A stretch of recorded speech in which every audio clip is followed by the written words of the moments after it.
All right, maybe I'll go ahead and get started. I guess it seems like most people are here. OK, so before I actually get started, I wanted to say thank you to Leo, actually, for organizing. And I know I've told some of you, but I came here as a student in 2006, and it was really formative for my career. And so I think you've done a great service to our community. And thanks to the organizers of this conference. I am learning a lot, which is good. Oh, I wanted to say, too, for those of you in the audience who don't know, I have 2 small children, ages 4 and 18 months, and I also have a husband who's an academic. And so if you want to discuss anything like solving 2-body problems or like work-life balance or things like this, like I'm not the only person who can answer those type of questions, but like I'll stay down here after my lecture today, and if anybody wants to sort of have a conversation about that sort of thing, I'm happy to do so. Or anything else you want to talk about, really. OK? All right. And then the last thing I'll say is that today I'm going to be focusing on thinking about models for understanding glassy behavior in tissues, which is, of course, related to the public lecture I gave last night if you were there. But in our group, we also think about jamming and sort of low energy excitations in jammed solids and glasses. And so there's people in my group who are here who work on those things. So I won't be talking about that today, but if you're interested, I'd be happy to talk to you about that work too. All right, so now on to the topic at hand. And so before I talk to you about modeling biological tissues and glassy behavior, I wanted to show you some pictures of why we think we should model glassy behavior. That is, experimental data suggesting that biological tissues are behaving like glasses. If you were at the public lecture last night, I talked about there being a solid to fluid transition and that it was disordered. But I didn't really show the general public any evidence that it was glassy, right? So I'm going to do that now and talk about it. And then I'm going to talk about modeling it. OK. So the first thing is, I think you're going to see more of this later. So this is going to be a lightning introduction into how do you quantify glassy behavior or the onset of jamming in an experimental system, because I'm going to show you data for biological tissues. OK.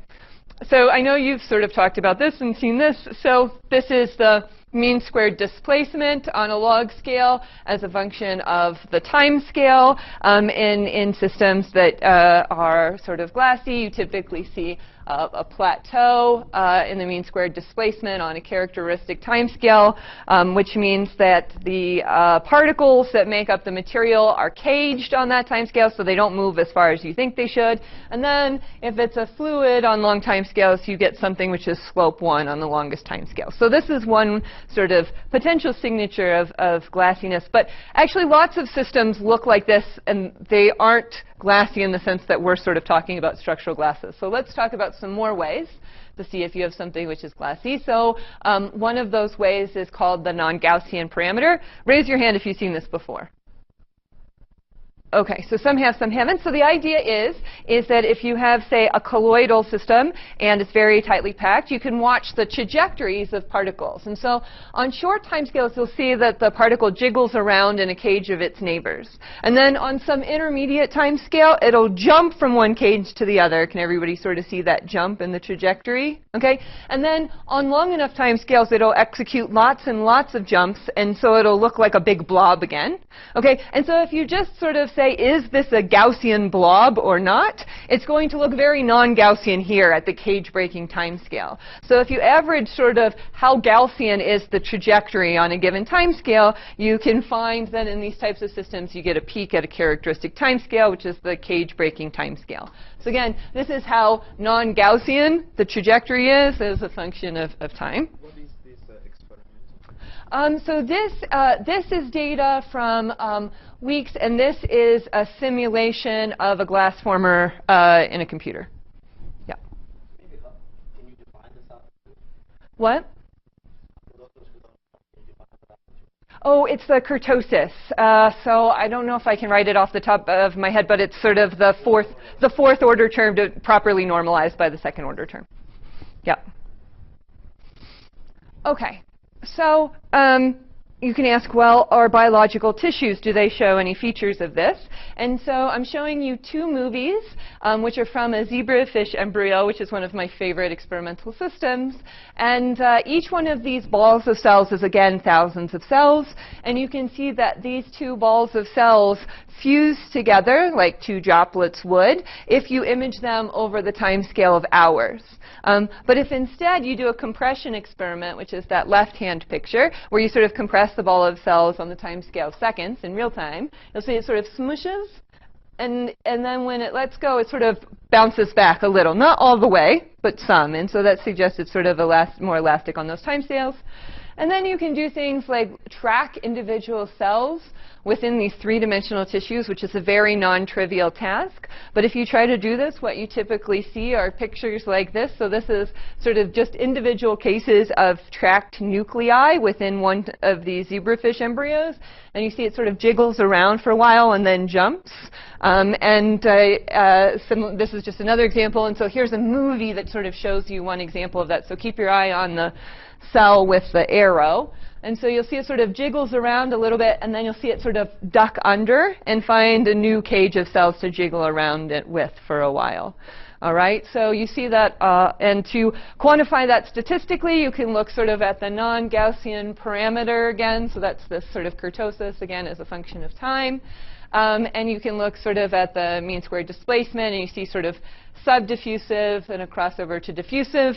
I'll talk about the fact that there's nothing that's sort of slope 2 down here at the lowest time scales later. So for these systems, they're called overdamped, and you basically only ever see the plateau and then the diffusive behavior. Okay. Okay, so another way that you've seen now a couple of times, but repetition is good, right, error correction, is to sort of look for 4-point correlation functions. And so I know you've seen this already, so I'll go through this a little quick. So it's for a 2-space and 2-time correlation function. And so I think, in my mind, the easiest way to sort of internalize what this is to look at one of these overlap functions, which is 1 when the overlap between two particles is greater than some L and 0 otherwise. And so I'll show you a little cartoon. So here's a particle at time t. At some later time, there's still an overlap between the two, so the overlap is 1. At some later time, they're not overlapping, and so the overlap is 0, right? Okay, and so then if I take an average of a bunch of functions that look like this, I'm going to get this function q, which is just the average over a bunch of an ensemble. Okay, and so I get curves that look like this. Okay, and then if I take the variance of that quantity, so I sort of look at the variance, I can see that there's sort of here sort of a large variance in this region, which means that some particles have sort of stopped overlapping themselves while others haven't. And so that gives you an idea that there's a lot of heterogeneity in the system. And so when I think about it like this, I have a very concrete picture of what's going on. And so you can look at this quantity in sort of monolayers of cells. And this is a type of experiment which is now a monolayer, where you have a single layer of cells on a substrate, and you watch it as a function of time. And you can quantify the, say, velocity profile of cells in this type of monolayer. And again, you see these sort of big swirly stuff, which looks like a sort of like it's dynamically heterogeneous. And so you can actually quantify that. So they did a little bit of that in this paper. And then for those of you who are at the public lecture, you can actually do a really nice job of that on this data. So just to remind you, this is, again, a layer of cells. You're looking at a bird's eye view of a layer of cells on a 2-dimensional substrate, and you're watching them swirl around. And then you calculate this overlap function, right? And then you calculate the 4-point susceptibility. And so I'm going to show you a plot of it on day 3, day 6, and day 10, so on these different days. So what do you expect this function to look like on day 3? Okay, so let me sort of frame the picture. So I said this one is pretty fluid-like, right? So if it's pretty fluid-like, what do I expect for chi4?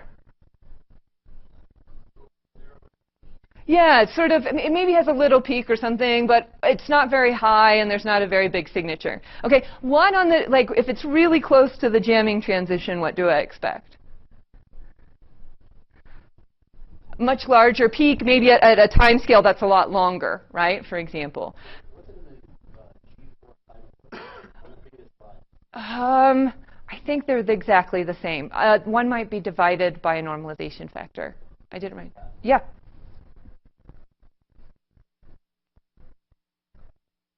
I think they're the same. I think they're the same. Yeah, you subtract the connected part. Thank you. Yeah. All right. OK. So you can measure chi4 in these systems as well. And so what you see is on day 3, you see that there's a peak at a time scale of maybe sort of 80 minutes. That sort of says there's collective behavior on that time scale in this system at day 3. By day 6, you see that the peak is sort of, you can't really image these cells for longer than this time scale just because they start to die on you, OK? But you can see that it's sort of going up and maybe looks like there will be a peak at a much larger time scale. And day 8, you really don't see anything at all, which suggests that it's really jammed. So I hope that this sort of shows you that there is some actual quantitative evidence for glassy behavior in biological tissues that you might want to explain. OK, so that's the introduction, just in pictures. Yeah?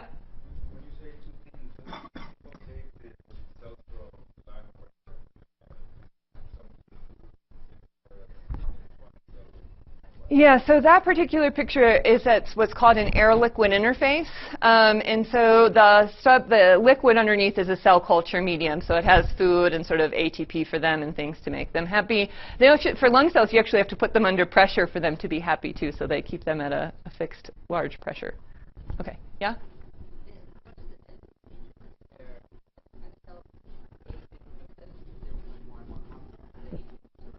That's a really great question. So in the MCDK experiments, which was sort of the first sort of swirly picture I showed you, those cells sort of divide and divide and divide until they get to a characteristic density.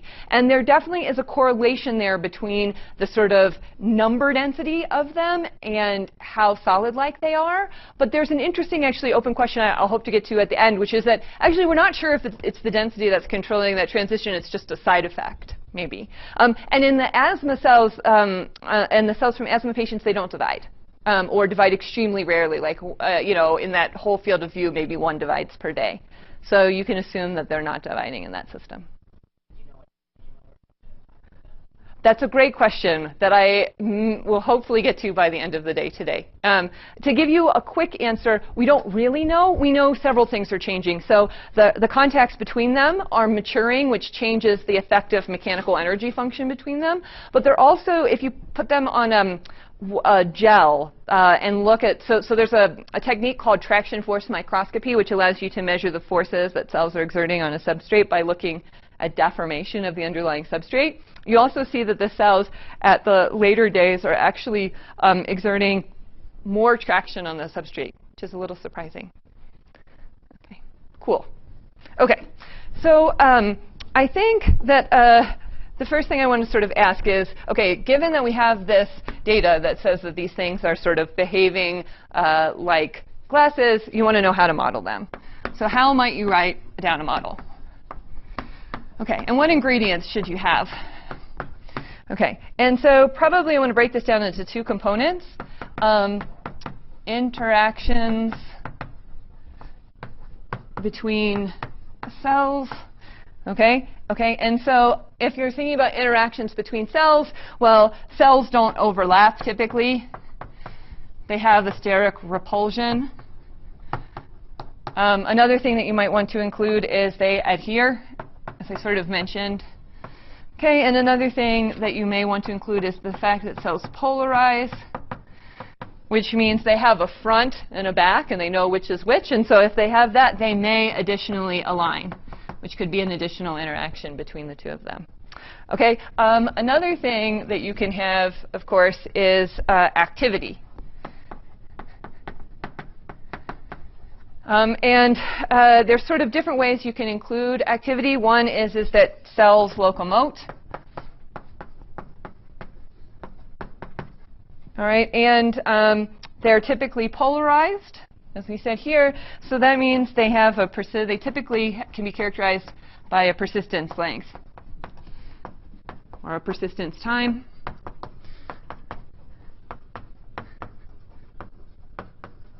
All right, and the last piece, I think, is that they can change shape as well.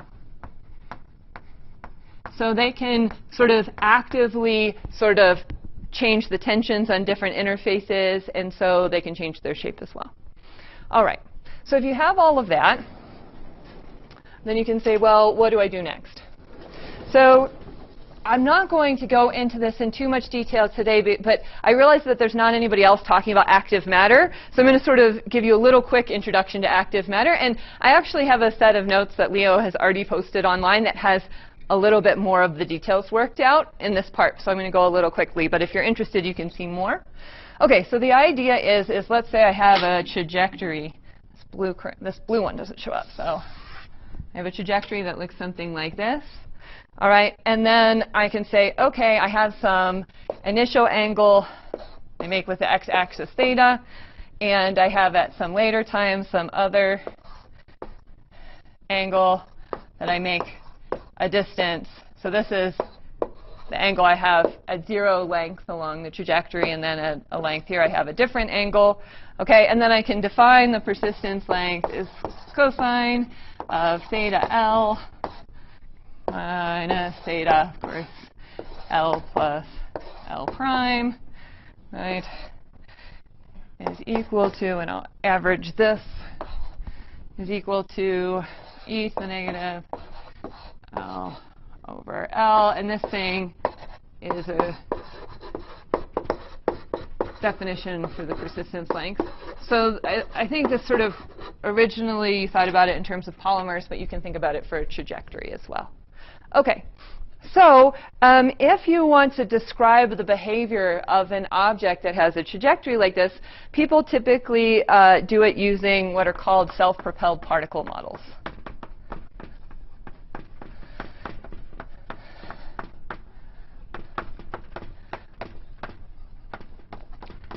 And the idea is for self-propelled particle models, they're going to include interactions between cells in a very simple way, in a way that we're really familiar with.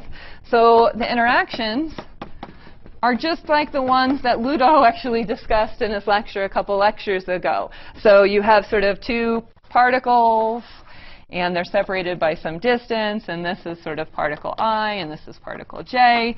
And you can, for example, have a Leonard-Jones interaction like Ludo described, or a soft sphere interaction between them.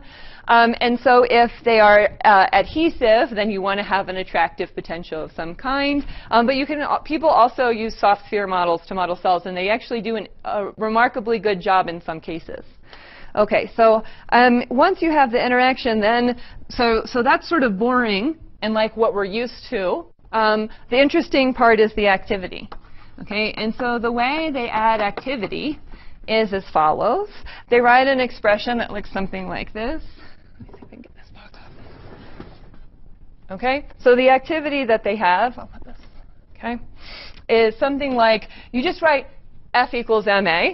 So ma looks like this. M dvi dt is equal to the forces. And I'll write down a few forces. An interaction force, what I'll call the propelling force, what I'll call a drag force, okay, and then maybe an additional noise term. Okay, so this is just saying that m, and of course these are all vectors.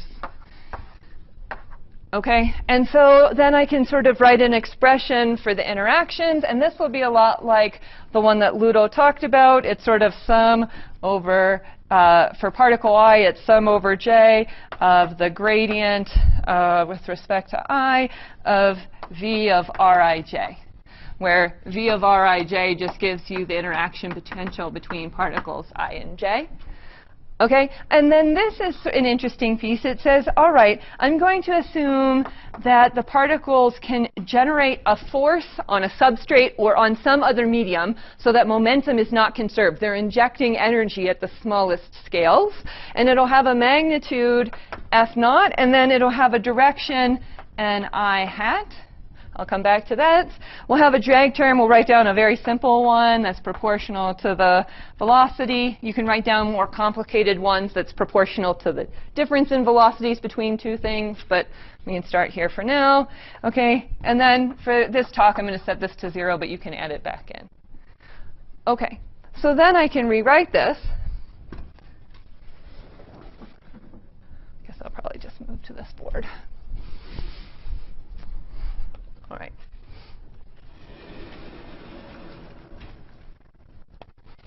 Okay, so then you can basically rewrite this as Ri dot is equal to V naught n hat minus mu times sum over j of grad I V Rij. So how did I get from this expression to that expression? Well, the first thing I did is I used what's called an overdamped approximation, which is you say, OK, these cells are in extremely viscous situation, and so the inertial forces are in general very much smaller than the drag forces.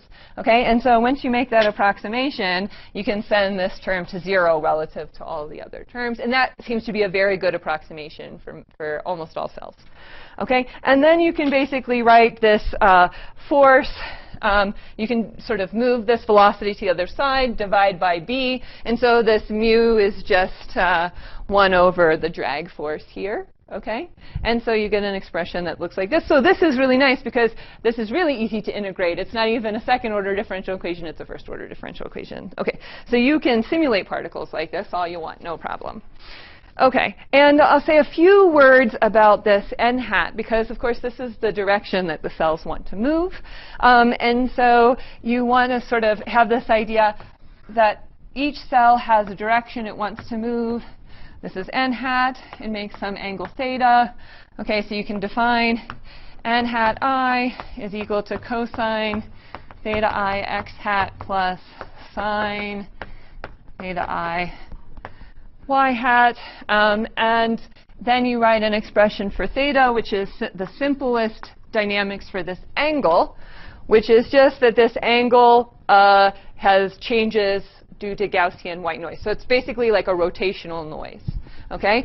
So you say, okay, theta I dot is equal to a white noise term where I mean that it has 0 average, and then its correlation is a delta function, just to be complete. And the magnitude of this noise is called dr. So that's what we term the rotational noise, just to fix notation. This is only in time. How about different particles? So dij. So it's uncorrelated between different particles. Yes? Yes, that's a great question. That was the next. I was going to decide whether I wanted to leave it as an exercise, but it's pretty easy. So I'll just say, for a system that's not interacting, you can say, OK, I can define sort of what some people call a Peclet number for active matter, which is V0 over 2 times the particle radius times dr to give you a dimensionless number at some ratio between the time scale for this rotational noise and the time scale for sort of the forward motion. And that's equal to L over 2r, where L is the persistence length. That's exactly right. Right, so the idea is, of course, if you go faster, then your persistence length should be longer. And if you have a larger dr, your persistence length should be smaller. So that makes sense. OK, great. Are there any other questions? So there's so many interesting things you can do with this model. So there's this whole field of active matter, which is lots of people are working on. And just to give you a flavor of some of the interesting stuff that it can do, in the notes that are posted online, I've listed a couple of review articles. One thing a lot of you might find interesting, which I do, is called motility-induced phase separation, or MIPS. And it's the idea that in a system like this where you inject energy at the smallest scales, of course it's a non-equilibrium system, and you get these giant number fluctuations, and actually there's a region of space in these models, if I plot them as a function of this Peclet number and the density, how tightly packed the particles are, where the system will actually spontaneously phase separate into a gas phase and sort of dense phase. And so there's a lot of really cool stuff there. But I'm not going to talk about that today because it's not Glassy yet. OK, so let me say one thing, which is that you can also ask about Glassy dynamics in these systems. So what happens when you make the density really large? OK, and there's some nice work that's been done on that over the past few years. Actually, Ludovic is one of the people who's done a lot of the nice work on this. And so in 2D, the two papers I would recommend if you're interested in this, there's a nice paper, I think one of the first, I think is, that was a PRE in 2011. And then Ludo has a nice paper. It's a PRL. In 2014. Okay, and so the idea is that you can take this model and you can simulate it at high densities, and you can make a plot of what happens as a function of the packing fraction phi. So here the packing fraction is just the sum over all the particles of the radius. So this model that I'm writing down is soft squishy spheres, so they have a well-defined radius. And so this, I think most of you are familiar, but just in case, this is called the packing fraction. You'll see it a lot more when folks start talking about jamming a lot more, I think. You know, this is the area of the box. OK, and this, of course, is the radius of the particle.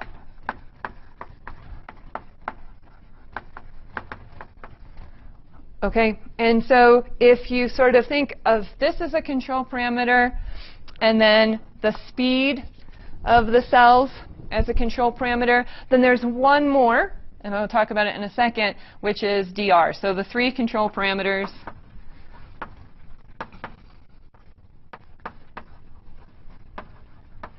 are dr, d0, phi.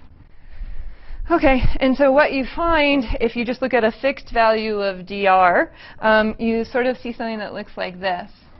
So you see a region that sort of looks jammed or solid-like over here, and unjammed or fluid-like over here. And the way that you quantify this is using something like the mean squared displacement or some measure of the dynamics. OK, and so then you can ask, well, what happens if instead of just looking at these two control parameters, I start to vary the third one? Because, of course, you might say, well, as I make this dr larger and larger, it sort of looks more and more Brownian again, right? So that's an interesting limit. OK, and this is some work by Ludo. And so what you can plot then is that you can plot in order to figure out what happens, or where you can sort of ask, what happens to the glass transition as I change dr? And I'm going to write that over here so I can write it a little bigger. So the way you figure this out is you just plot the mean squared displacement. So if you plot log of delta r squared as a function of log t for these types of systems, what you typically see is something that sort of starts out maybe has sort of a simple crossover from to diffusive behavior at long time scales, and then you slowly develop something that looks like a plateau in the density of states. And this is what happens as you increase the packing fraction phi. Which makes sense. It's just the usual thing that you're used to, of course, for systems that aren't active. Yeah? Well, does that mean that even at really, really high densities, the velocity can be unjammed, so even like 100% packing fraction? Yeah, so that's a great question, and it's true. So I think this is basically the same, nearly the same one that you find for jamming because it's 2D. They did bidispersed spheres, and so this is something like 0.84. But like the edge over here is some weird limit where this is packing fractions above 1, so it's like 1.6 or something. So then weird stuff happens. So I don't want to. But yeah, the idea is that at very high densities you can unjam a system by having a high enough energy injected. Okay. There's also a lot of, you don't mean, this is a phase diagram, it's not a V-naught. No, it's a phase diagram. Yeah, V-naught is specified, sorry. So this is a phase diagram that says unjammed and jammed region. So there's you can think of it as a color plot of like a diffusion constant or something, and on this side the diffusion constant is 0. Right. I mean, I guess you could cut through it, let's say a vertical cut, and plot some.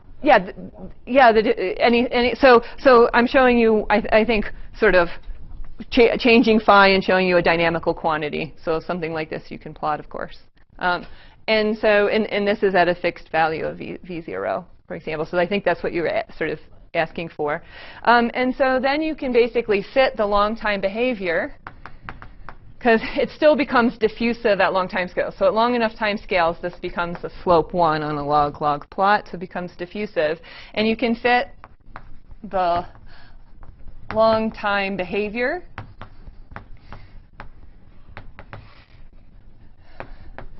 to fit a diffusion constant, right?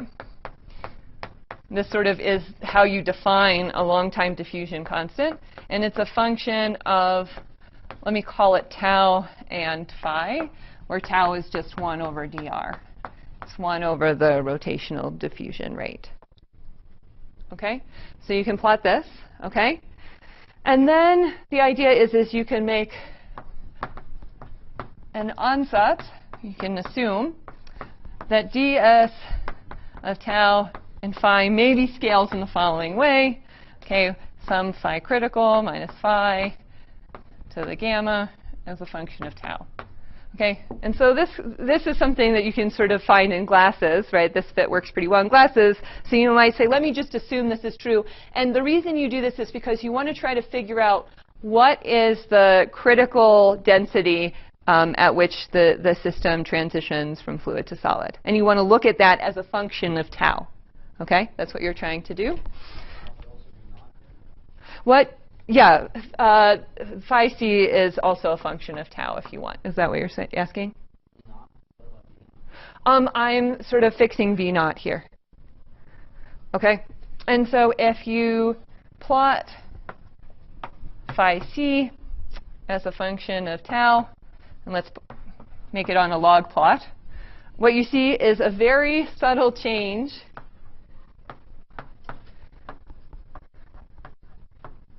in the location of this critical point.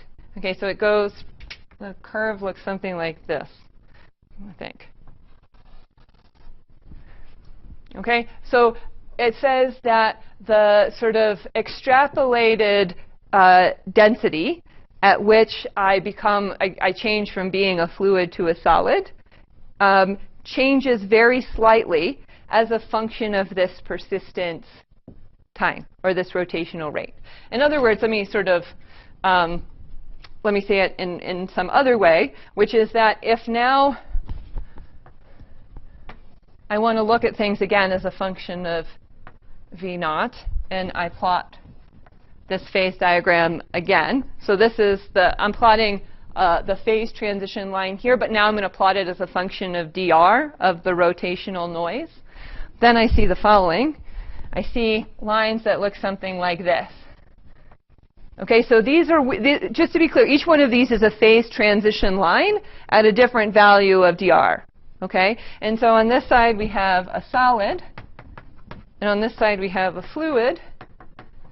And this curve is when I have a high, this is a low persistence system. And this is high persistence. OK.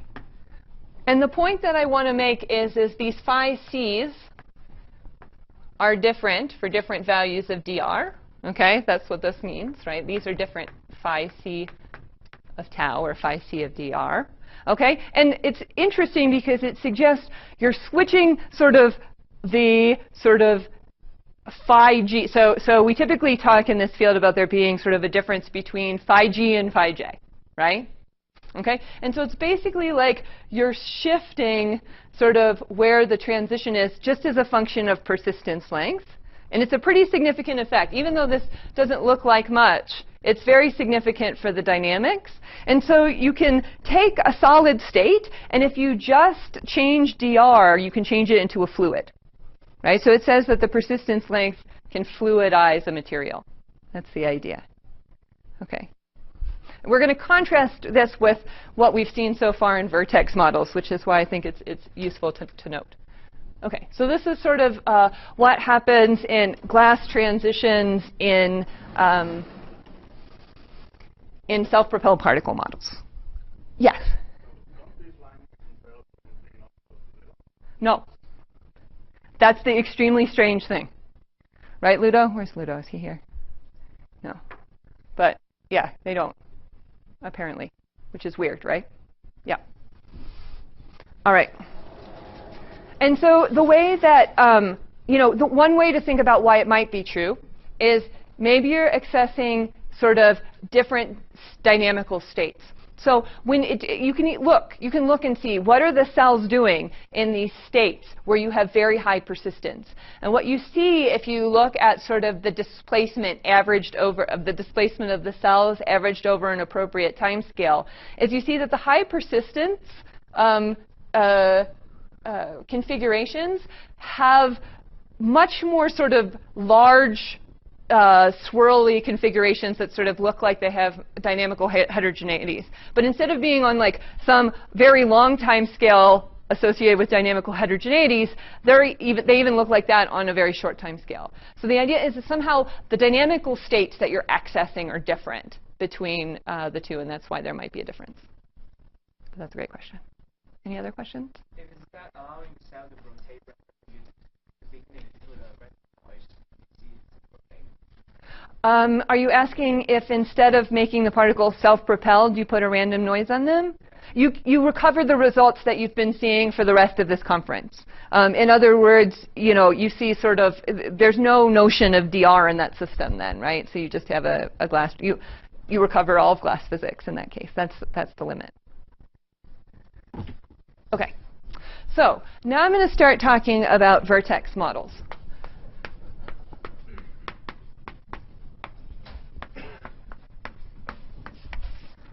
All right. So I should note that I'm actually skipping a lot of other models for biological tissues here. There's some really cool ones. One of my favorites is a cellular Potts model for cells. There's also phase field models for cells. There's finite element models. There's subcellular element models. If you want to talk to me about the plethora of them, I can talk to you about them.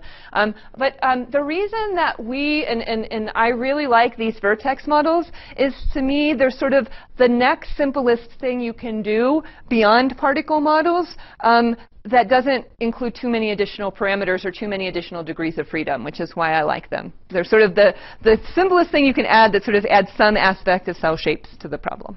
Okay, so let's first talk about the zero motility limit.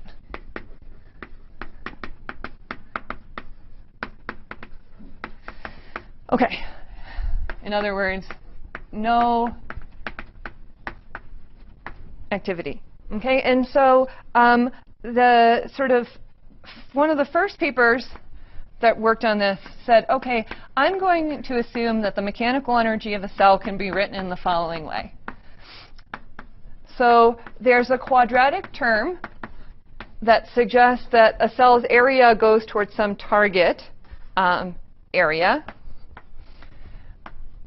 Then there's also an interfacial tension along each edge. So this is sort of like the two-dimensional equivalent of a surface tension. And then in cells, I have this extra strange term, which is what really makes the model interesting. So if I didn't have this p-squared term, this actually looks a lot like a soap bubble. Okay, and it has a surface tension, and it has maybe some constraints on changing its area, right? But when I add this term, interesting things happen. And so what people, when some physicists working with biologists wrote this down, they called this a contractility term and said that it represents the fact that if I have a cell, it looks like this. And so again, this is the bird's eye view of a cell. So I have a single layer of cells. I'm looking down from the top on them. Each cell has an area A, and its perimeter here is P. Okay, and I can have this L edge is just the length of one of these edges. And this p squared term basically says that I actually have something in the cell that wants to shrink it to 0. That's proportional to how large the perimeter is. Okay? And they said that this was due to sort of the fact that there's an actin-myosin ring. There's this physical thing in cells that actually does tend to contract. I find arguing for this term in this way a little bit strange for reasons I can go into that have to do with the biology, that the timescales are a little funny because this is sort of like an elastic term, and it's really not elastic on the timescales we care about. Yeah?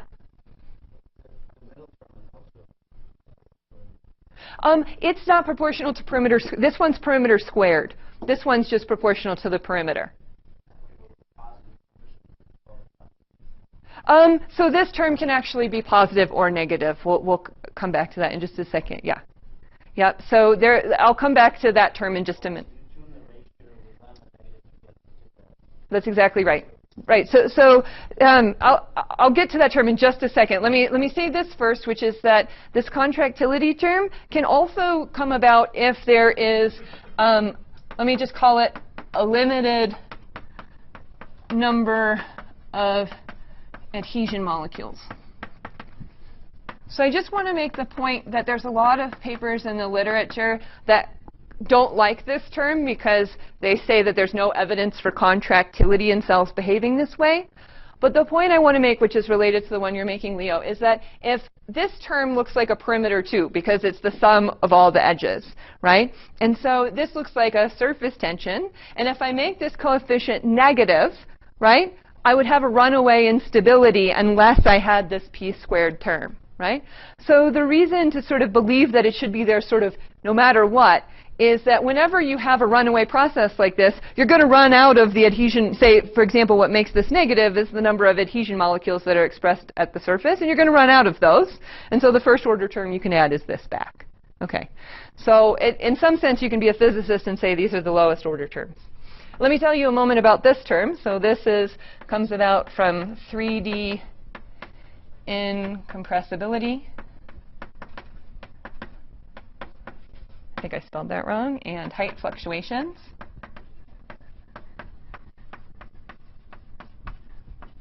So the idea here is pretty simple. In 3D, these cell types, most of the cell types we're interested are essentially incompressible. But they're in a monolayer, right? Which means that there's actually fluctuations in the height are suppressed, right? So if you assume that fluctuations in height are suppressed quadratically, and the total volume is the product of an area and a height, then to first order you get a term like this. Okay, so the idea is that this isn't an elastic term in the area. It comes from 3D incompressibility. Okay, yeah? There's not a target P naught too. Like it wants to relax to an area A naught, right? That's a great question. So what you can actually do here, because you're getting a little bit ahead of me. So let me answer that question in just a minute. Because if you sort of allow this thing to be the same for every edge, then in fact this is proportional to p, and you actually get a p naught out of completing the square. Okay, but let me say what happens first when you don't assume that these are all the same. Okay, which is that you can draw a phase diagram, which is really nice for the ground states of this model, because as physicists you always want to understand the ground states maybe first. Okay, and so it turns out that the right thing to like when you want to calculate the ground states and you basically non-dimensionalize this equation, you find two parameters, one of which I'll call gamma bar, which is this normalized gamma. It's gamma, to non-dimensionalize it, it's lambda k A naught. Okay, and this one, to non-dimensionalize this one, is lambda bar is equal to, let me write it over here so I can write the axis down here. Lambda bar is equal to lambda over k a to the 3 halves, I believe. Is 3 halves right? Yeah. Okay, so this axis is lambda bar, and this lambda axis is gamma bar. And you can sort of ask, well, what are the ground states available here? Here, I can lift this up a little bit. Okay, and what you see is the following.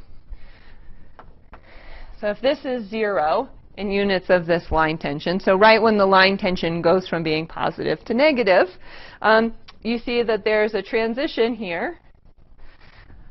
So on this side of this phase diagram, you get a disordered ground state. So it's a disordered network is the ground state. Over here, there's a region of the phase diagram which people sometimes call a collapsed state or a coarsening regime, where all of the cells want to go to 0 perimeter and 0 area. Okay, and here in this regime, you have a hexagonal network. And it's actually not quite true. There's like a cute paper that actually says that right near the boundary of these two, there's a whole bunch of interesting other ground states that sit here right next to this. So this is actually a really sort of, for such a simple model, it has really interesting ground state behavior already. There's all sorts of interesting patterns. But by and large, this is the picture for this phase diagram. OK, and so you can say, OK, this is good. I know that as a function of this sort of contractility term and this surface tension, I can write down what the ground states are. And this picture is at a fixed packing fraction? At a fixed packing fraction, yes. But I won't actually go through it in a set of lectures because it takes a little time to go through. But you can show that actually in this model, the number density acts as a gauge variable. So you actually don't change any of the dynamics if you change the number density in this model. So it's kind of cool. OK. Yeah? This is assuming that all of the lambdas can be different? Actually, you can sort of do this calculation for sort of like a single cell, right? Because I didn't sort of tell you you don't need the whole thing. But now we're going to ask what happens when you take a global packing and you ask what happens when all of the cells are the same. Okay, and for physicists, we're going to do what Michael wanted us to do, which is to say, okay, let's take the energy of a cell if all of the lambdas are the same, and then we can rewrite this by completing the square, a minus a naught squared plus kp p minus p naught squared, which is the equation I showed in the public lecture. And then we have that p0 equals negative lambda over 2 gamma. Just to translate between these two, Ka equals Ka bar over 2, and Kp equals gamma over 2. And then we want to non-dimensionalize this equation and sum over all the cells. So you can write an expression, the total energy in the packing is 1 over Ka a naught squared, sum over all of the cells, all of these individual energies, which is sum from 1 I equals 1 to n, where n is the number of cells, of ai minus 1 squared plus 1 over r pi minus p naught, quantity squared. Great. With 2 dimensionless parameters. One, which is just a ratio between properly non-dimensionalized, between sort of the bulk stiffness and the perimeter stiffness, right? So that's that R parameter. And this P0, which is the shape index. Yes?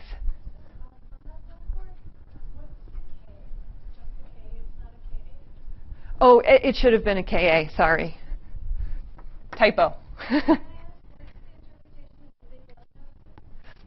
The big lambda is the interfacial tension between two cells. And so the idea is that if I have a packing of cells, if they were just bubbles, then the interfacial between them, because there's two interfaces there, would be twice the surface tension of each of the individual bubbles.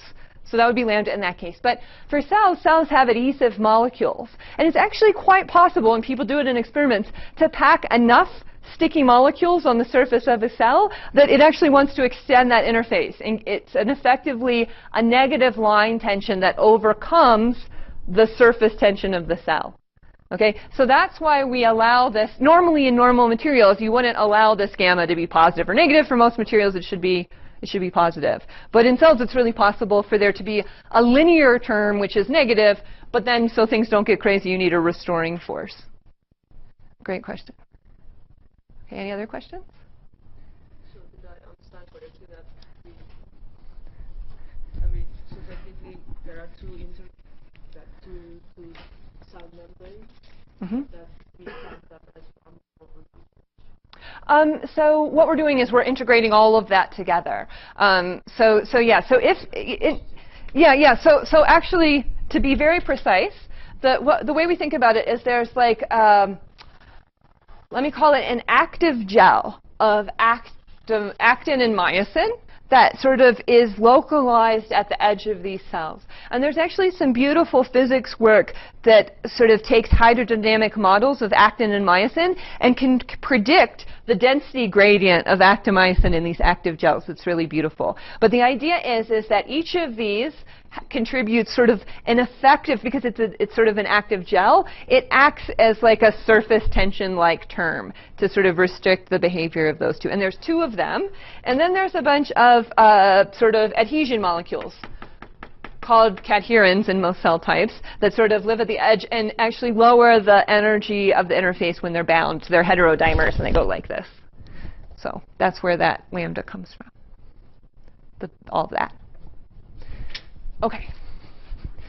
So, all right. Is there a constraint on total area or total parameter? That's great. Yes, there is. So the idea, there's one parameter which I haven't mentioned yet, which I was trying to avoid, which is this gauge variable, which is the sort of area of each cell relative to this A naught. Right? So if I have periodic boundary conditions and I have n cells, for all the results I'm going to show you about today, I'm going to choose A naught so that it's equal to sort of the volume divided by n, so that the cells have the area that they, this target area, but the sort of on average, right? But the interesting thing is that you can show that all of the sort of mechanics and dynamics of this don't depend. You can factor it out. It's just it's like a pressure term that doesn't change anything else about the dynamics of the system. One cell expands, it increases its area, the other one shrinks.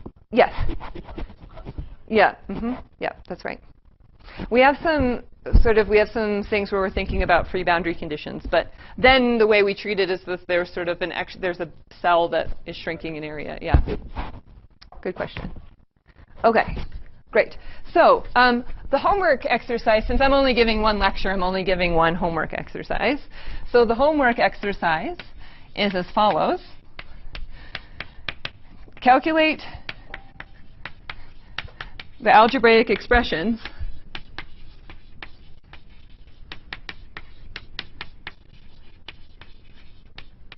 for all the lines in that phase diagram over there.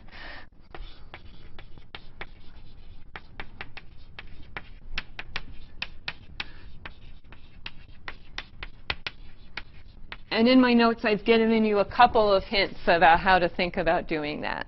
And so just to be clear, you can actually, it's a really fun problem because this model is so simple. You can exactly analytically calculate this line and this line. Okay. So this is a good model for confluent tissues. And I showed you some stuff last night that sort of suggests that it's a good model for confluent tissues. But the thing I sort of wanted to highlight to this group is that I think it's a really fun system for exploring sort of disordered solidification in a system that doesn't have to act like jam spheres or some other systems, right? It's different in many ways, and so it's interesting to see what's similar and different about it compared to other models for Glassy dynamics.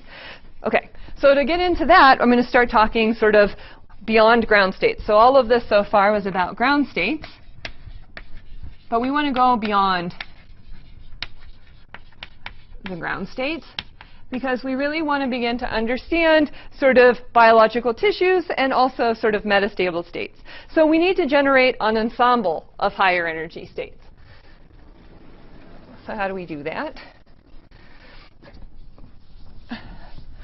Okay, those of you who do simulations, does anybody here do simulations of, say, jammed systems? Okay, so how do you make, like, what's the easiest way to make a jammed packing? Infinite temperature quench. What is an infinite temperature quench?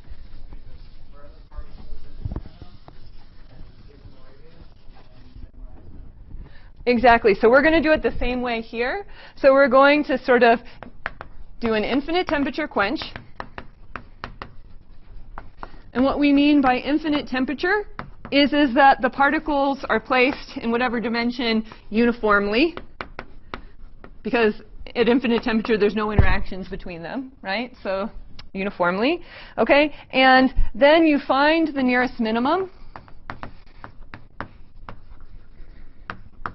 using one of the techniques that Ludo had us all discuss in his last lecture. So conjugate gradient, steepest descent, LBFGS, fire, one of those. So you find nearest minimum, say, using some sort of gradient descent or something similar.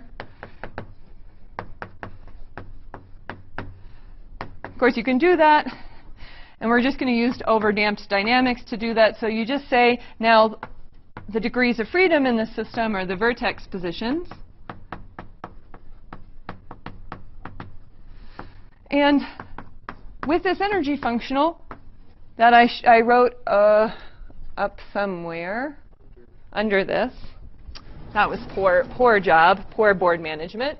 So taking this energy functional, we can calculate the derivatives of this energy functional with respect to vertex positions. It's complicated, so that's the bad thing about this model, is it takes a little bit of effort, but it's not impossible to do. It's a well-defined problem in both 2D and 3D. Okay, so we calculate the gradient with respect to vertex positions, and I missed a negative sign here. Okay, and if you're interested in playing around with something like this, the program that you can download online called Surface Evolver allows you to do it with very little overhead, because it already has built-in functions for taking gradients with respect to vertex positions. And so there's a mathematician that keeps that program up, and it's easy. It sucks in a lot of ways, so if you want to do anything serious, don't use it. Code it up yourself. But if you want to play around, it's cool. Okay? All right. So now that we have some states that are not ground states, we can ask, what's the linear response? Okay, so next is to calculate linear response. Okay, and when I watched all of the videos from the previous lectures, I didn't see that anyone had gone through and sort of talked about how to calculate linear response from, say, the dynamical matrix yet. Is that right? I don't think you've seen that yet. Okay, so I thought it might be useful, because it'll be useful for lots of future things to go ahead and sort of do that a little pedagogically. So this might take a little while, but hopefully it's worth it. Okay, so the idea is that you can write, well, let me draw the first thing, which is to draw a box. So what we want to do if we want to calculate, say, the linear response, let's calculate the shear modulus. The response, because if I want to figure out if I have a solid or a fluid, sort of one of the simplest ways to do it is to figure out if I try to shear it, will it shear at 0 energy or will it cost energy to shear, right? Okay, so to do that, we need to calculate shear modulus G around minimum energy state. Okay, and so if I have a picture, I originally, oh, that's a terrible box. I have a box, not a very good one. And then I shear it a little bit. Let's just say simple shear. Okay, and this length of the box was Ly, and this was Lx. Then I can define sort of a parameter, the strain, that defines how much strain there is of the box as this distance gamma times Ly. So dimensionless strain. Okay, and then I can say, okay, the energy of my system is now a function of not just all of the vertex positions, but it's also a function of this strain variable. Okay? Now what?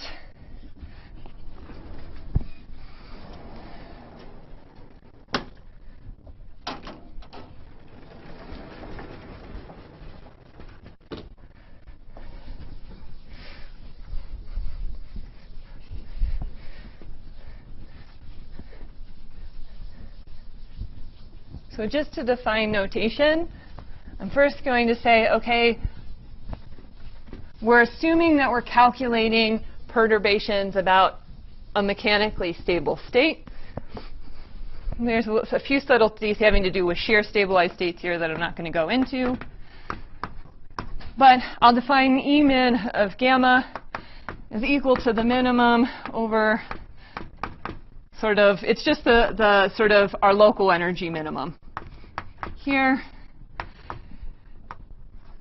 Okay, so I'm just saying there's a potential energy landscape. I'm calculating the shear modulus about some minimum. Okay, and so then I'm going to define the shear modulus in the usual way. So it's just 1 over the volume to get the units right of the total derivative of this E min of gamma with respect to d gamma squared. Okay. What? Oh, sorry. Just a typo. My bad. All right, just the usual definition. Okay, and the goal is we would like to rewrite this because it's easy to calculate and it helps us think about some other problems in terms of what Ludo called the Hessian, what I'll call the dynamical matrix.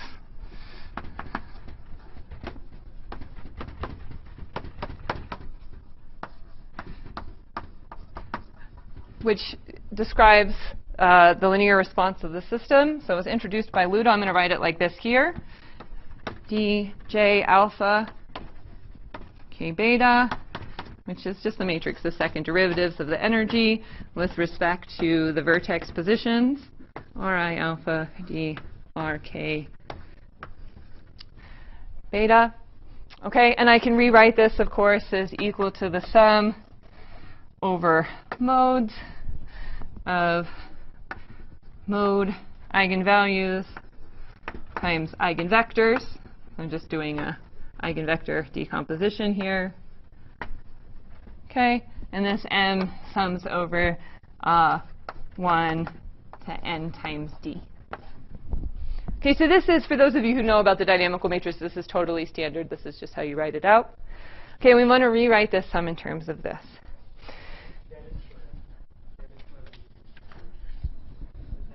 Oh, I did it again.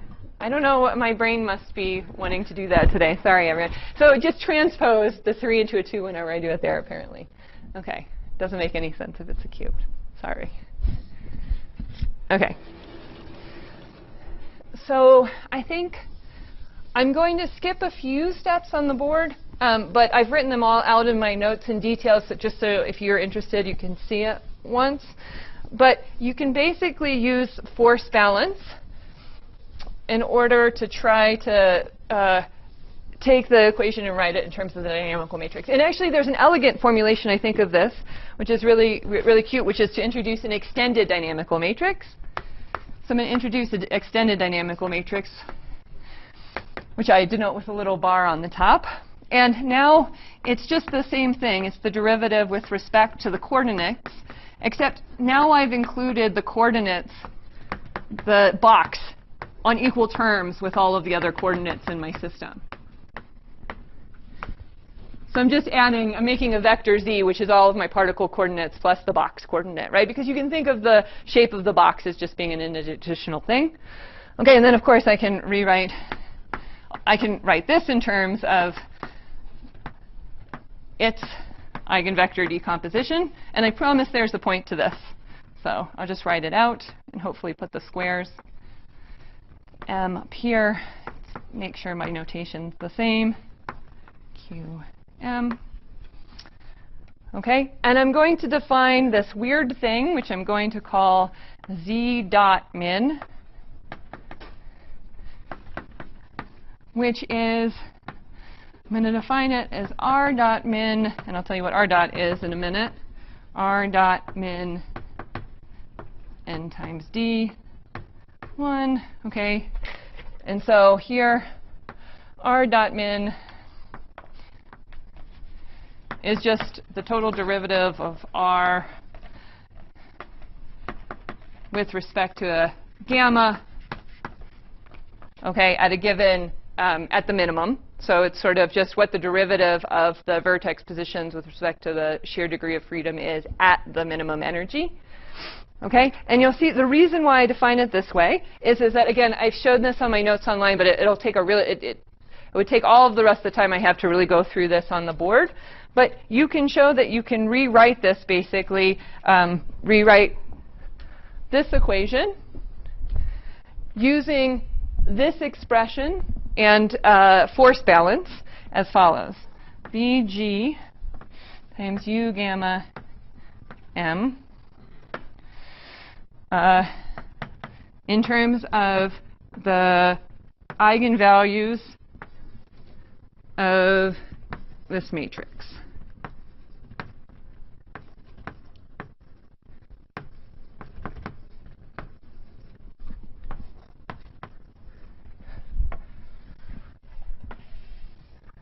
OK, so this is a really nice expression. So it allows you to sort of calculate sort of when you expect the shear modulus to be 0 based on the properties of the extended dynamical matrix. OK, so let me work through this. So comment 1. Let me raise this up a little bit.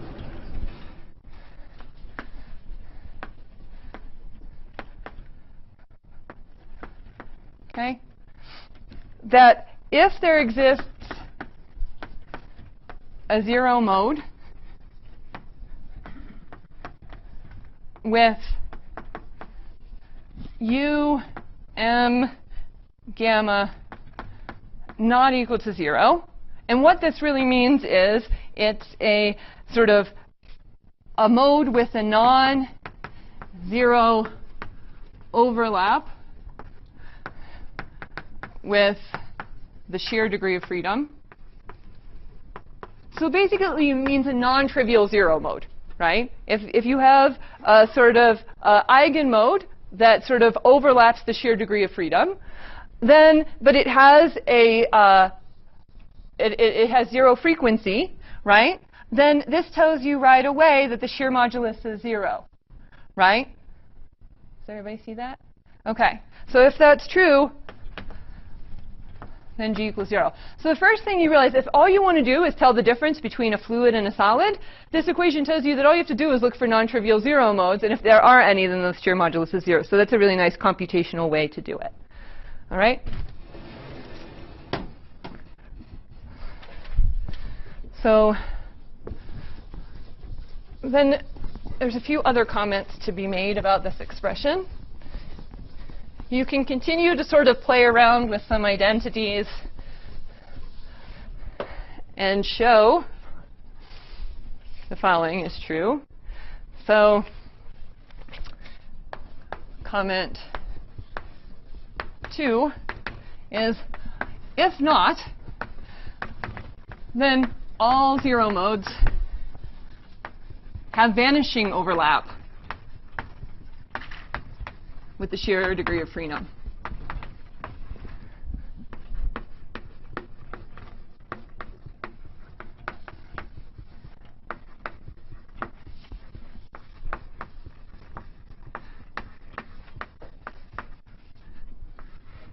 And so that's kind of neat because it sort of tells you right away that you can write, because of course the eigenvectors are orthogonal, you can write the shear degree of freedom in terms of a sum over the remaining eigenvectors. And then you can use that identity to derive the following expression. So you can write then, using this fact, you can say, OK, I can write G as the sum over M of this U gamma M term squared over omega M squared. This whole thing is inverted. OK?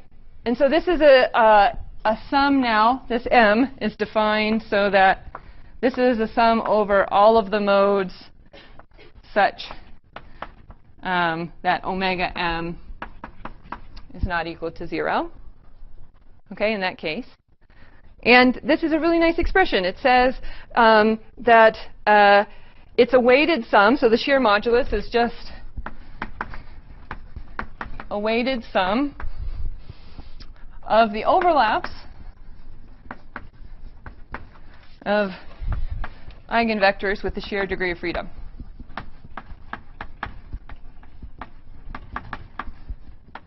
And the weighting factor is just the eigenvalue. That's kind of neat. I like this. I mean, most of you, I think, or some of you may have already seen it. But I also derived this in the notes that are on the web page if you want to see the. It's basically, so if you think about what this is, right, where is it defined? It's sort of the, it's the eigenvector, right, associated with the shear degree of freedom of the dynamical matrix. So it's sort of saying, OK, I have a sort of eigenvector. I want to know sort of what's the shape of the eigenvector that's sort of in this sort of shear degree of freedom. And so this matrix, this DPQ, is a big matrix, right? It sort of looks like this. It looks like this. So this is your usual dynamical matrix that you're used to, right? And then these terms over here look like, what do they look like? They look like d squared e d r I d gamma, right? And this is d squared e sort of d squared gamma. And so these eigenvectors here are basically the sort of the eigenvectors associated with the mth mode and the shear degree of freedom. So it's indifferent. No. No, the shear degree of freedom can be written as a sum over all of the non-zero eigenvectors. Maybe we can talk about it afterwards. OK.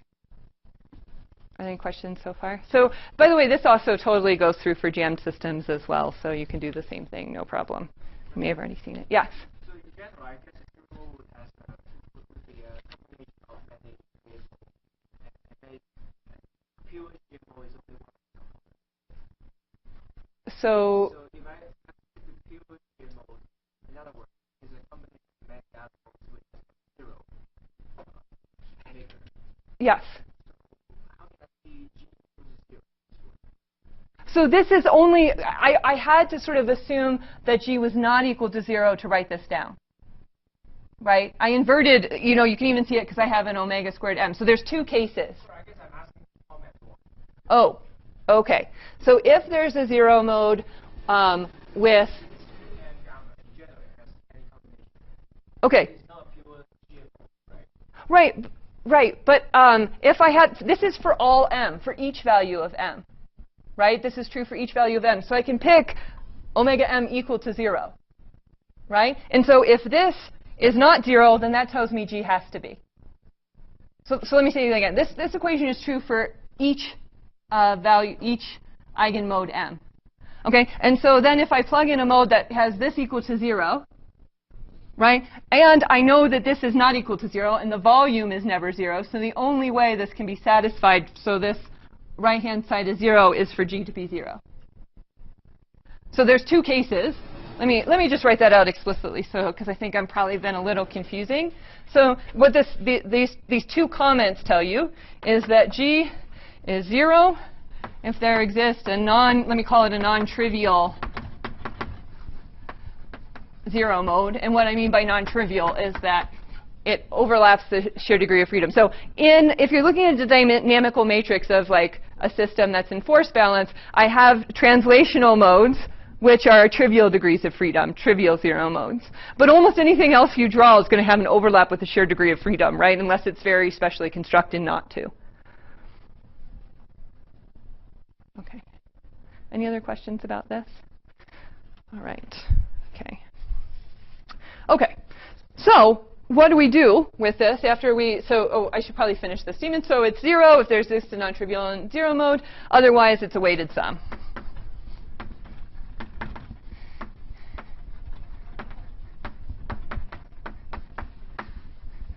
And so what you can see is that the low frequency eigenmodes contribute a lot to the sum, right? So the low frequency eigenmodes are especially important. Okay, let me move this one and this one back down. Right. So now in the last, say, 15 minutes or so of the one lecture I'm giving you, I'm going to sort of say then, now that we can sort of calculate the shear modulus, that's the linear response, what do you find? So what do you find for the linear response? And the first interesting thing is that you can calculate the linear response for the hexagonal ground state. Okay, and so let me make sure I get this reference right. It's Staple, because it's a nice paper. So there's a paper, Staple et al. EPJE in 2010. Okay, and they calculate the linear response for the ordered case. So for ordered case, and in the ordered case, you don't have to do all of this jazz. You can just calculate it explicitly because it's hexagons. Okay, and they calculate it for the disordered state, and they find that there's a transition. So the system is linearly stable. In other words, the shear modulus is well behaved below non-zero, below P0 equals P hex, which is the perimeter of a regular hexagon, okay, which is 3.72. So the idea is on this phase diagram that I haven't quite erased, this boundary between the hexagonal network is also the boundary between where you see a fluid and a solid in this model, where the shear modulus is 0 on the fluid side and solid on the other side. Okay, and we can do the same calculation for disordered states. So that was true for the ground states. We can do the same calculation for the disordered states. And for this problem, you find something a little different. So for disordered states, we just numerically calculate the number of zero modes, the number of non-trivial zero modes. And it looks something like this.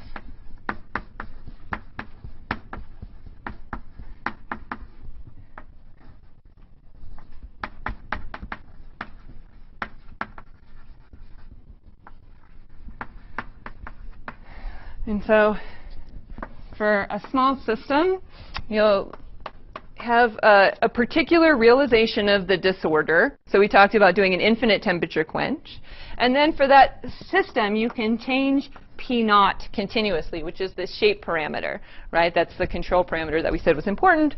And what you find if you look at the number of zero modes, and these are understood to be the non-trivial ones, what you'll find is the following. You'll see that there's sort of, in one system, it'll be 0 to 1 point.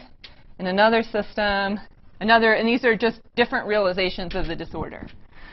Right? Another system, you'll find a different transition point. Right? So each of these different systems has what I'll call a different sort of P0 critical for this particular realization of the disorder. Okay? And then what you can do is you can just plot now the distribution of having a given rho critical. Okay? And now you can plot it for different values of n. So this plot is for, say, a very small system where you only have 64 cells, but you can plot these distributions of where, over lots of realizations of the disorder. And what you see as follows. You see sort of, for small systems, you see something like this. And then as the system size gets larger, you see something like this. Okay, and so these plots are as you increase number of cells. Okay, and so what this suggests is that you can see it's sort of getting sharper, and it sort of has a particular value, which is sort of, it starts to look more and more like a delta function as you make n larger. And so you can extract sort of this median sort of value and extrapolate to ask, what is the critical P0 in the limit of infinite system size, right? And so what you find is limit, and this is again all numerically, P0C, we'll call this P0 star, is approximately equal to 3.81, which is approximately equal to the perimeter of to area ratio of a regular pentagon. Okay, so this was really surprising, I should say. Okay, because people had done sort of the calculation of where the ordered state became linearly unstable, and sort of this one becomes unstable at a different point. And so then you might want to go and look at excited states to try to figure out what's going on. So you can plot a picture like this, right? So this is P0. And what we found is that in the thermodynamic limit, for sort of disordered states, there's a well-defined transition point, and it happens to be P pentagon. So this is the transition point for the disordered system, right? And then there's another transition point for the ordered system, P hex, right? And so this is the transition point for the ordered system. So on this side, things are solid-like. On this side, things are fluid-like. And this sort of to remind you of something like a jamming transition, right? Where if I replaced this P0 by the density, right? If I was restricting myself to ordered states, then in, for example, 3D, I would see ordered transition sort of at the, FCC, right? And for disordered states, I'd see a transition at phi j. Okay? Something like this. Yes? That's a good question. So they look second order, but I'm going to tell you very clearly, if you look at the nonlinear response is very clearly second order. The shear modulus gets really hard to calculate when you get really close to the jamming transition carefully. And so I wouldn't say that we definitely know. What? Yeah. Yep. So I can tell you we have really good data for the nonlinear response, which I'll talk about briefly. But I don't know the answer here. OK. So we were interested in talking about dynamics as well. And so if you're interested in talking about dynamics, then you might want to ask, well, what's the nonlinear response of the system? In other words, are there energy barriers to rearrangements in the system? So the other thing we decided to look at to try to get a handle on what this transition was doing was the energy barriers for localized rearrangements.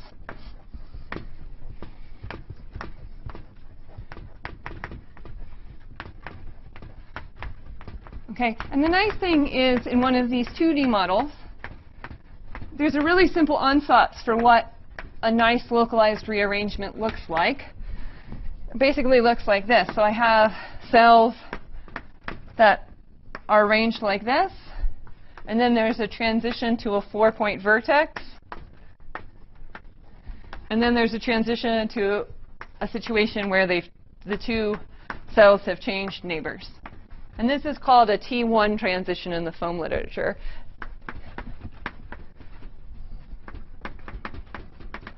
Okay? And there's, of course, many more complicated rearrangements that can happen. But at the end of the day, actually, in 2D, all of the sort of possible rearrangements are some combination of T1 transitions. There's nothing else, if you don't allow cell death and cell division yet. Okay? So you can calculate, again, numerically, sort of how much work is required to execute this T1 transition. And you can, for a particular realization of the disorder, you can actually compute all of the local energy barriers. That's something which is possible because you know them all, right? And so that's what we actually did because it's possible. And so you also have to specify exactly how you're going to execute the T1 transition. We did it by shortening this interface and lengthening it in the opposite direction. Obviously, there's a whole family of ways to execute this transition. But we found that sort of all of the variations we tried, that one always had the lowest energy barrier. So that's the one I'll report. And the result is, so we execute a T1 transition, and we continuously minimize the global energy of all of the other cells. And that means that we allow T1, what I'll call passive T1 transitions elsewhere. So as I'm executing this T1 transition, if other cells want to execute T1 transitions, we let them, and we minimize the global energy. And we measure the total energy, sort of the mechanical, just this E, as a function of sort of the transition path. So basically, along this pathway in reaction coordinate space, and it basically always looks cuspy like this. Okay, and this point is where the T1 transition occurs, and it's a very high energy state, because you can see, and actually one can prove that you can always lower the energy in these types of models by splitting up a 4-fold coordinated vertex into a 3-fold. Okay, so then the result is that if you plot the average energy barrier over lots of realizations of the disorder. The distribution is also interesting, but I'm not going to talk about it very much. Let's let this be P0, and let's this be our friend 3.81. And what you see is you see curves that look like this. So they basically come down almost linearly like this. And this is increasing R, which is that other control parameter. It's in the Vertex model, it's the ratio between the bulk stiffness and the perimeter stiffness. But the point you can see is that as a function of P0, basically all of these curves go to 0 at this number. Okay? And so, again, this looks like it's a rigidity transition, but it's now in the nonlinear response, right? And so we can actually try to answer the question that Georgios asked, which is this sort of a second order or first order phase transition? And so to do that, we'll try, because these look really nice, so maybe we'll try a scaling ansatz. And so, of course, as physicists, and especially statistical physicists, the sort of simplest thing is the scaling ansatz that you have for the Ising model. So you have this triplet for the Ising model, MH and T minus TC for the Ising model. Okay? And the idea is that if you squint your eyes and look at the behavior of this, it looks like a reasonable scaling ansatz is that you believe the same thing happens for this triplet in the Vertex model. So the energy barrier height multiplied by this coefficient R, R and P0 minus P0 star, where this is now the critical P0 where the rigidity transition happens. Okay? So with this scaling ansatz, you just say, okay, just to remind you what the sort of scaling ansatz is, it's that you sort of suggest that R, and just to give you a flavor of the idea here, you assume there's some growing length scale, and you write sort of everything down in terms of the length scale that's growing as P minus P0 star, and you get something that looks like this to some exponent beta times some function which has a positive and a negative branch corresponding to the fluid and the solid phase, P0 minus P0 star to the delta. Okay, so you have that scaling ansatz. It's sort of a standard thing. And then you can just replot all of this data like that. Right? And when you do that, you find that the data collapses over a really large number of decades of data into a really, so it looks really nice. The collapse is really good, suggesting that there's really sort of something that looks like a second order transition here. So just to give you a picture of what the scaling plot looks like, you have log of you know, R delta E divided by P minus P naught star, right, to the beta, and then log of R over P minus P naught star quantity to the delta. And what you see is you see sort of one branch that looks like this and another branch that looks like this. And so this branch is a branch where the energy barriers go to 0, right? This axis is the renormalized energy barriers. So this is the fluid, and that's when P is greater than P naught star. All of the data from different values of R and P naught collapse onto this plot. And then this is P less than P naught star. So this is the solid phase because it has a finite energy barrier here. And the other thing I'll say is that this is over something like 5 decades, and this is over something like, 15 decades, sort of cheating because I have something to the 4th power. It turns out that the scaling exponent is to the 4th, but fine. So it really does seem like it's a second order transition in the nonlinear behavior. Okay, and so that this suggests that you can ask, well, where, I asked, so the shear modulus tells me about where the curvature in my potential energy landscape goes to 0. This tells me about where the energy barriers go to 0. And in the disordered case, those happen at exactly the same point, it seems, at 3.81. In the ordered case, we think they happen at different points. So we think that the energy barriers in the ordered case also go to 0 here. But that's something that we're working on. OK. So I'm totally out of time, but I thought I would sort of say one more thing, which is that for those of you who work on glasses, I think it's the most interesting feature of this model and why it's fun to work on, which is that this model has a structural order parameter. Right? So all of you that work on glasses or jamming, right, like we've heard many times that there is no structural order parameter, or if it is, it's very, very subtle. Right? It's hard to look at a snapshot and tell if something's a fluid or a solid. Right? But here, there's a very simple one. And so the very simple structural order parameter is what I'll call sort of P, which is just the observed perimeter to area ratio.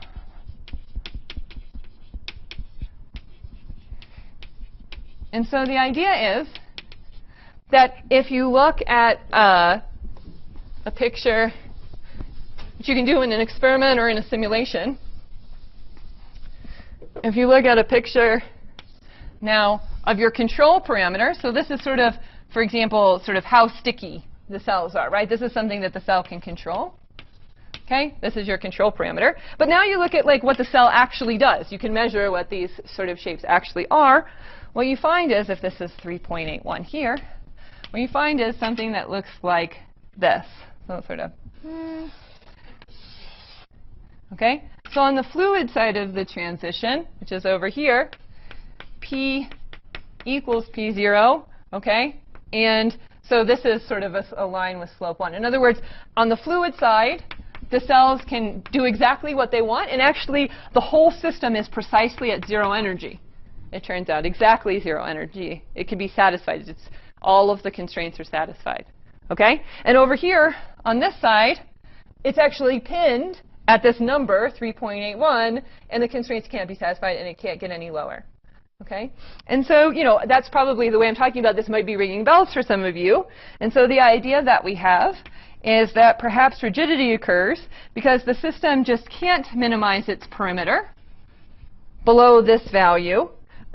Because there's a minimal surface, a geometric minimal surface, something that has absolutely nothing to do with any of the energy functionals or any of the physics. But just say, if I ask you to tile space in a way, and so let me make this statement precise. If I ask you to tile space in a way such that, you want to minimize the perimeter, relative to some fixed area. And it turns out you also have to say, well, I want the variance in the perimeter and the variance in the area to be small. And why is that? It's because in the fluid, the variance is exactly 0, right? So I want these two things to be 0, and then I want to minimize P. Okay? That's a geometry problem. Okay? And the conjecture is that it's 3.81 in 2D, and then it's another number, which is 5.4 something in 3D. And so rigidity in these models comes about basically because there's an underlying minimal surface that these systems run into. And that's why they have this really nice structural order parameter associated with it. OK, that's what I wanted to say. Thanks for your time.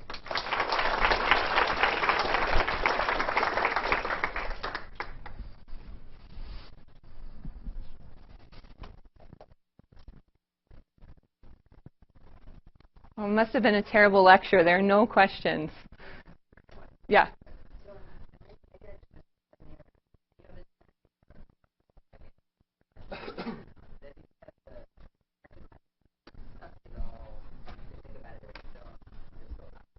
Uh-huh.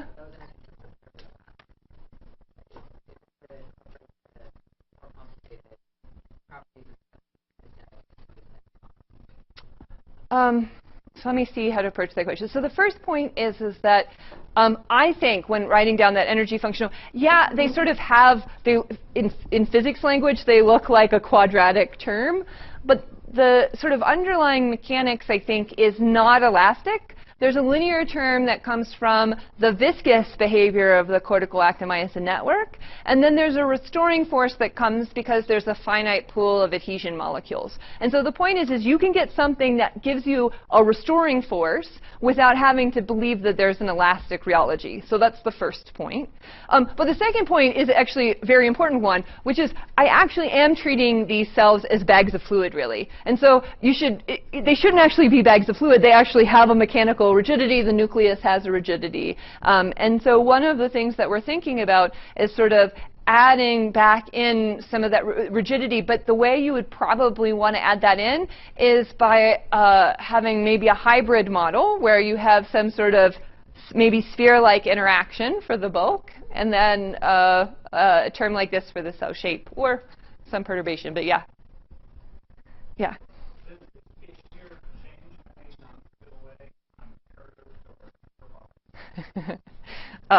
Almost certainly yes, because we know, for example, the ground states change. So like you can calculate how these ground states change, and it's a cool little exercise to figure out sort of how many defects you have. I mean, it's the same problem that physicists have solved a lot, because you know sort of that there's going to be a transition from something that's hexagonal to something that has these sort of defects in it, right?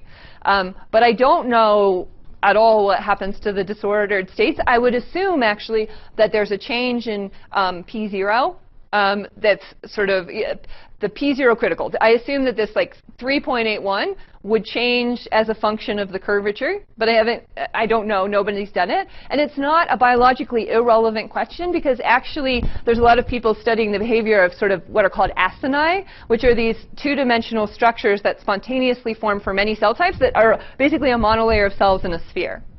And so they would like to be able to use these tools in acini. And they sort of, you could calculate P0 for these acini, and it's close to 3.81. You can see the transition, it's close, but it's definitely different. And so to calculate that number precisely would be useful to them.